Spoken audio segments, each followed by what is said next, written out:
आज इस कार्यक्रम में माँ बीणा पाड़ जो इन बच्चों को आराध्य के रूप में है, उनको प्रणाम करते हुए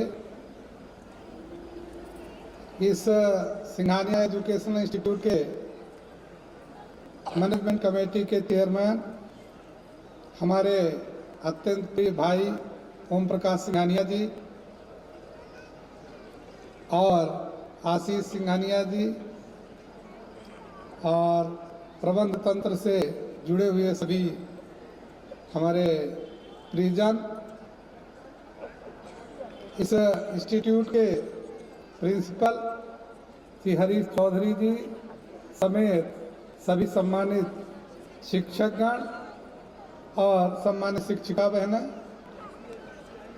प्यारे बच्चों, और यहाँ पर बड़ी संख्या में हमारे उपस्थित शुभचिंतकगण, वरिष्ठ मीडिया से जुड़े हुए हमारे सभी सम्मानित साथीगण और बड़ी संख्या में उपस्थित इस शीत लहर में भी हमारे सम्मानित अभिभावकगण, जब 100% उपस्थिति में लोग परिचित हों तब बड़ी दिक्कत आती है। इसलिए मैं अंत में मुख्य अभ्यागत हमारे साथ जी का और अग्रिम पंक्ति में बैठे हुए हमारे सभी साथी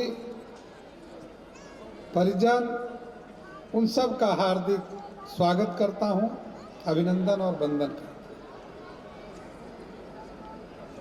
एक शेर है, वो जामे मैं है, वो जामे मैं है, जामे जम नहीं है, यहाँ से वहाँ तक कोई किसी से कम नहीं है, इसलिए मैं सभी को अपना प्रणाम निवेदित करता हूँ।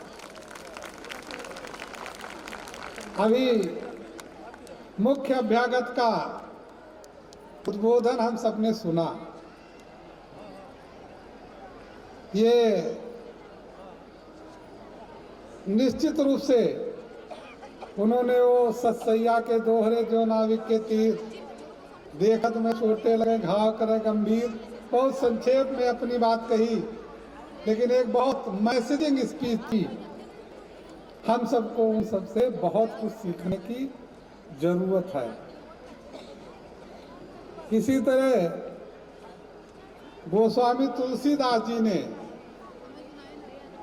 बहुत ही सुंदर शब्दों में लिखा है, जो मुझे एक बहुत अविस्मरणीय लगता है कि नहीं दरिद्र सम जग दुख माही। मतलब दुख जो है, दरिद्रता से बड़ा कोई दुख संसार में नहीं है। लेकिन अग्रिम पंक्ति में उन्होंने ये नहीं लिखा कि धनी होना ही सबसे बड़ा सुख है। जो अग्रिम पंक्ति में बैठे हुए हमारे महेश भाई, सत्तू भाई, हरीश भाई, बड़े बड़े धनी मानी लोग भी बैठे हैं, तो ये उन्होंने नहीं लिखा।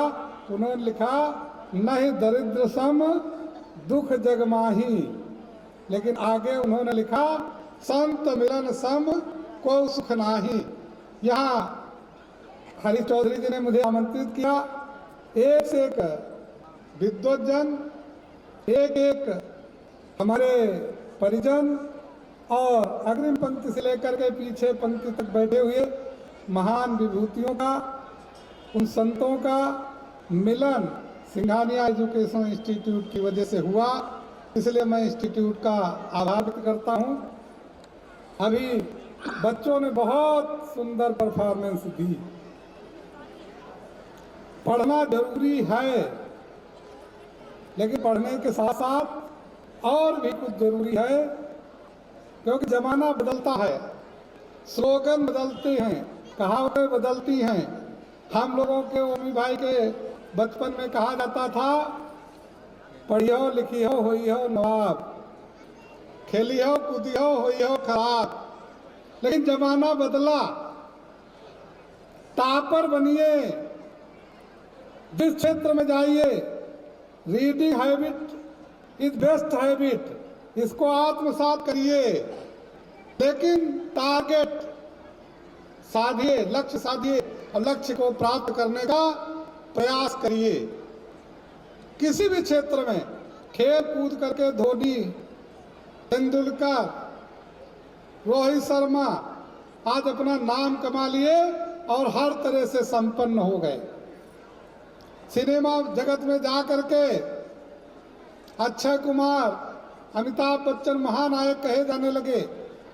हमारे शादाब भाई भी एक दिन वहां पहुंचे, ऐसी शुभकामनाएं हैं, लेकिन वो क्षेत्र उन्होंने चुना, उस क्षेत्र में आगे बढ़े। इसी में के बच्चे आईएएस, पीसीएस, वरिष्ठ पत्रकार, वरिष्ठ राजनेता, वरिष्ठ ब्यूरोक्रेट या जिन जिन क्षेत्रों में जाना चाहते हो, फर्स्ट ईयर से वो शुरू हो जाता है अपना चयन कि मैं किस लाइन में जाना है। बड़ा इंजीनियर बनना है, बड़ा डॉक्टर बनना है, बड़ा साइंटिस्ट बनना है, बड़ा साहित्यकार बनना है, बड़ा जर्नलिस्ट बनना है। वो लाइन चुनने का अवसर फर्स्ट ईयर से बच्चों के सामने रहता है।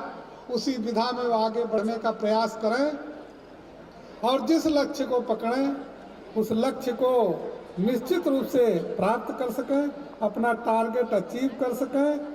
क्योंकि हमारे यहाँ एक सूत्र वाक्य है, लक्ष्य तक पहुँचे बिना पथ में पथिक विश्राम कैसा। अगर हमने लक्ष्य साधा है तो वहाँ तक हमको पहुँचने का प्रयास करना चाहिए। और आचार्य श्री राम शर्मा जी ने एक मूल मंत्र दिया है, असफलता केवल ये सिद्ध करती है कि सफलता का प्रयास पूरे मन से नहीं किया गया। हमारे भावी पीढ़ी जो सिंघानिया एजुकेशनल इंस्टीट्यूट की है, वो अपना लक्ष्य साधे और उसके लिए सफलता का प्रयास पूरे मन से करे। ऐसी शुभकामनाएं व्यक्त करते हुए पुनः सिंघानिया परिवार को, जिन्होंने मुझे मंच प्रदान किया, मुझे आमंत्रित किया, मैं उनका धन्यवाद करता हूं। और यहाँ सभी वरिष्ठ साथियों का, चाहे वो मुनेंद्र अवस्थी जैसे राजनेता हों, चाहे पंकज सिंह, आशीष मिश्रा जैसे वरिष्ठ पत्रकार हों, मैं उन सब का हृदय की गहराइयों से, सिंघानिया परिवार से नज़दीकियाँ होने के कारण उनकी सब की तरफ से आपको बहुत बहुत हार्दिक स्वागत करता हूँ, अभिनंदन करता हूँ। धन्यवाद।